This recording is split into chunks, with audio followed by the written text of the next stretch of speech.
Selamat pagi anak kami semuanya. Salam sehat, salam SFD untuk kalian semua. Tidak terasa sudah masuk ke minggu kedua di bulan Februari. Coba pertanyakan dirimu, apakah sudah ada yang kamu lakukan sepanjang tahun ini walaupun hanya sudah 2 bulan. Anak kami semuanya terkhusus untuk kelas 12, ingat waktu kita sudah sangat sempit. 27 Maret adalah masa terakhir kamu ujian di sekolah ini. Jadi jangan buang-buang waktu. Dan anak kami kelas 11, tak fokus, jangan bermalas-malasan. Jangan jadikan pandemi ini sebagai alasan kamu untuk bermalas-malasan. Salam sehat untuk kalian. Good job for you. Topik kita hari ini adalah cahaya sebagai partikel. Adapun tujuan pembelajarannya adalah setelah mengikuti pembelajaran ini kamu mampu memahami bahwa cahaya juga berperilaku sebagai partikel. Pada pertemuan sebelumnya kita sudah membahas tentang efek fotolistrik. Kali ini kita akan masuk pada proses terjadinya sinar X. Sinar X adalah bentuk dari radiasi ion, daya tembusnya cukup besar. Oleh karena itu jikalau kamu terkena sinar X dalam jangka waktu yang lama itu bisa menyebabkan kerusakan tulang, bahkan bisa menyebabkan kerusakan jaringan kulit. Energi kinetik elektron berasal dari energi potensial. Ya, energi kinetik itu dinyatakan dengan setengah mv kuadrat. Maka setengah mv kuadrat. Sementara energi potensialnya anak kami sekalian sudah tahu, itulah elektron volt. Ya, ingat 1 elektron volt itu sama dengan 1,6 kali 10 pangkat minus 19 joule. Ini harus kamu ingat, adalah sebuah ketetapan. Baik, kita lanjutkan. Setengah mv kuadrat tadi kita sudah tulis setengah mv kuadrat sama dengan elektron volt. Elektron volt itu adalah H kali C per lambda, maka setengah mv kuadrat sama dengan H kali C per lambda. Ya. Sekarang kita hanya rokerkan saja posisinya. H kali C per lambda sama dengan elektron volt, hanya memutar saja. H kali C per lambda sama dengan elektron volt. Maka lambda sama dengan H kali C per elektron volt. Dengan lambda sama dengan H, anak kami sudah ketahui nilainya 6,63 kali 10 pangkat minus 34. C itu ketetapan cahaya 3 kali 10 pangkat 8 meter per sekon per elektron volt. 1 elektron 1,6 kali 10 pangkat minus 19 kali volt. Ya. Ini kalau kita cari lambda sama dengan 6,63 kali 3, taksasi saja nilainya hampir 20 ya. 20 kali 10 pangkat minus 34. Bayar 8 minus 20, 6 per 1,6 kali 10 pangkat 19, naik ke atas ya, volt. Maka lambda lebih kurang nilainya adalah, ada utang 26 bayar 19, 7 ya. Ini lebih kurang 20 bagi 1,6, 12,4 kali 10 pangkat minus 7 per volt meter. Lengkapi catatan kamu anak kami sekalian. Apa itu lambda? Lambda adalah panjang gelombang, dan apa itu V? Beda potensial. Kita lihat contoh. Diketahui massa elektron, muatan, dan seterusnya sudah dikasih tahu. Tadi sudah kita tulis, turunan rumusnya adalah H kali C per lambda itu sama dengan elektron volt. Maka yang ditanya di sini adalah volt. Maka volt sama dengan, hanya tukar posisi saja ya, H kali C per E kali lambda. Ya, hanya tukar posisi saja, ini letaknya ke bawah. Kita masukkan volt sama dengan H kali C per lambda kali E. 6,63 kali 10 pangkat minus 34 kali C. Anak kami sekalian tahu nilai C? 3 kali 10 pangkat 8 per lambda. Panjang gelombangnya tadi berapa anak kami sekalian? 0,1 nanometer. 0,1 nano itu 10 pangkat minus 9 kali 1 elektron. 1,6 kali 10 pangkat minus 19 ya. V sama dengan, anggap saja ya, 6,63. 6 kali 3 itu 18, sisanya dan seterusnya ya. Itu lebih kurang 20-an, tidak nyampe, kali 10 pangkat minus 26 per 0,1 kali 1,6 ke atas ya, 10 pangkat 9, 10 pangkat 19.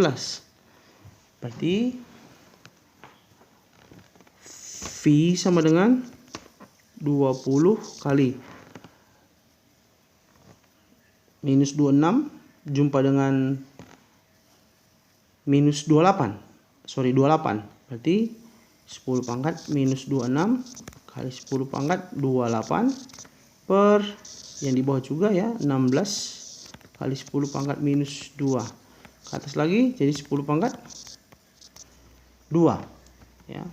Ini hasilnya 20 bagi 16 itu 1, sisa 4, 2, 1,2 kali sekian. Nanti kita lihat minus 26 jumpa dengan 30 berarti 10 pangkat 4 volt. Kalau kita lihat jawaban ya, yang paling mendekati itu adalah A ya. V sama dengan 12,430 volt. Jadi jawabannya adalah A. Baik, kita lanjutkan efek Compton. Efek Compton menunjukkan bahwa foton sinar X bersifat partikel dengan panjang gelombang setelah tumbukan lebih besar. Ingat, kata kuncinya setelah tumbukan lebih besar dari panjang gelombang sebelum tumbukan. Jadi kalau anak kami sekalian, Bapak gambarkan ini adalah elektron yang diam. Kemudian elektron yang diam ini ditumbuk dengan cahaya yang datang dengan panjang gelombang lambda. Ini mengakibatkan bahwa partikel ini yang warna merah ini akan bergerak ke sini. Katakan dia bergerak dengan energi kinetik sebesar EK. Lantas lambdanya tadi akan terpental. Ini adalah lambda aksen. Jadi lambda itu sebelum tumbukan, lambda aksen setelah tumbukan. Dan dinyatakan bahwa lambda aksen itu lebih besar daripada lambda. Kenapa? Karena E sama dengan H kali C per lambda. Maka energi sebelum tumbukan itu lebih besar daripada energi sesudah tumbukan, aksen. Jadi kalau Bapak tulis ulang ya, aksennya di mana?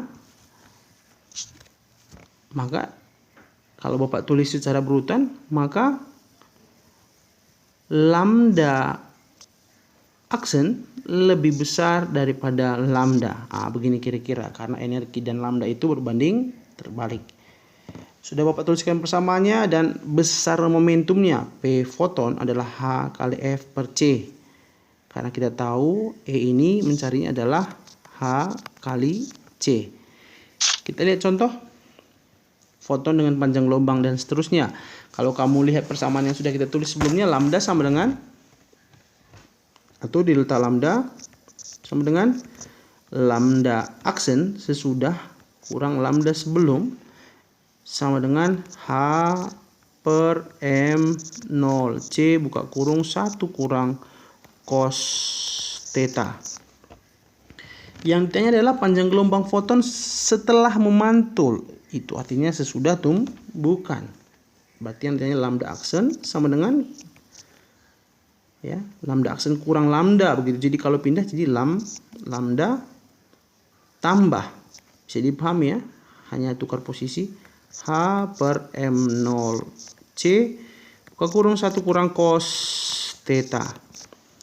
Baik, diketahuinya kamu tuliskan bagus-bagus di catatan kamu. Mari kita lihat lambda aksen sama dengan lambda sebelum tumbukan adalah 0,4 nanometer. Itu artinya 0,4 kali 10 pangkat minus 9 tambah H 6,63 kali 10 pangkat minus 34 per massa elektron. Anak kami sekalian, sudah ingat berapa massa elektron kan?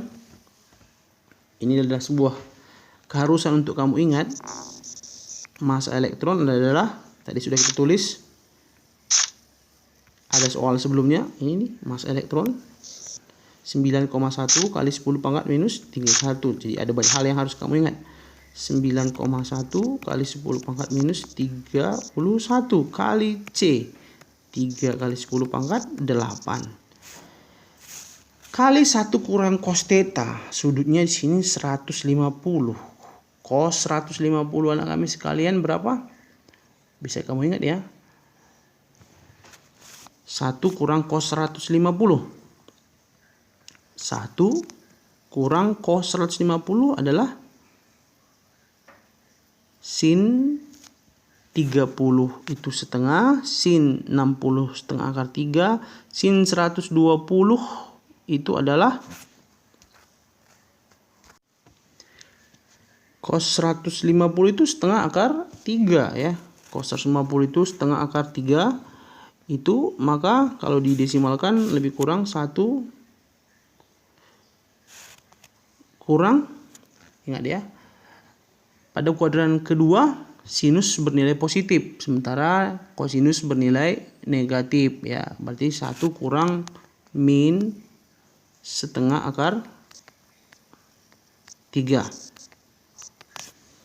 Lambda sama dengan 0,4 kali 10 pangkat minus 9. Kalau kita buat ini menjadi bilangan yang lebih gampang, 0,4 ini 4 kali 10 pangkat minus 10 tambah ya 6,63 kali 10 pangkat minus 34 per 9,1 itu lebih kurang 27, ya 27,3an kali 10 pangkat min 31 jumpa 8 anak kami sekalian berapa? Minus 23. 1 kurang setengah akar 3. Berarti sama saja dengan 1 tambah 0,866 ya. Bisa kamu cari, ini hanya hitungan saja, lebih semangat. Yang pasti lambda aksen selalu lebih besar daripada lambda. Jawabannya harus lebih besar dari 0,4. Masalah pangkat itu nanti bisa kamu sesuaikan. Apakah ini kamu ubah ke 10 pangkat minus 11? Silakan.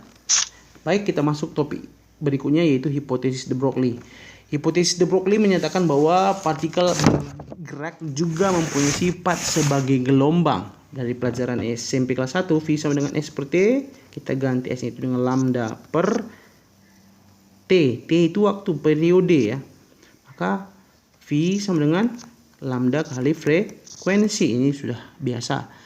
Hanya saja V di sini adalah kecepatan cahaya, maka C sama dengan lambda kali frekuensi. Itu datangnya. Kalau kita lihat lambda, maka lambda sama dengan C per F.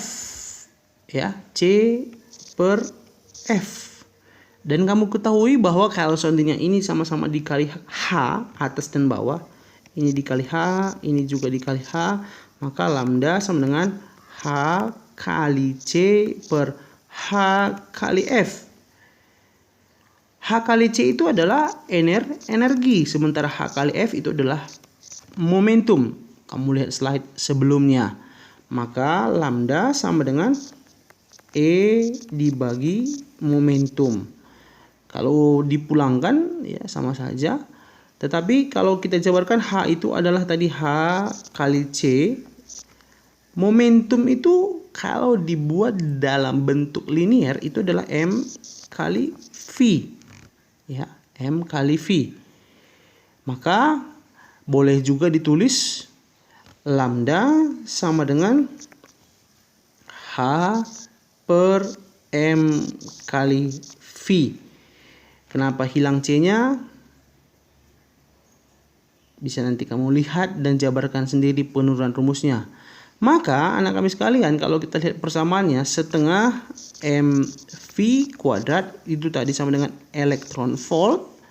Maka V sama dengan akar 2 elektron volt per M. Lambda sama dengan H per akar 2 MeV, mega elektron volt. Massa elektron volt, bukan mega ya. M elektron volt. Coba kita lihat contoh soal.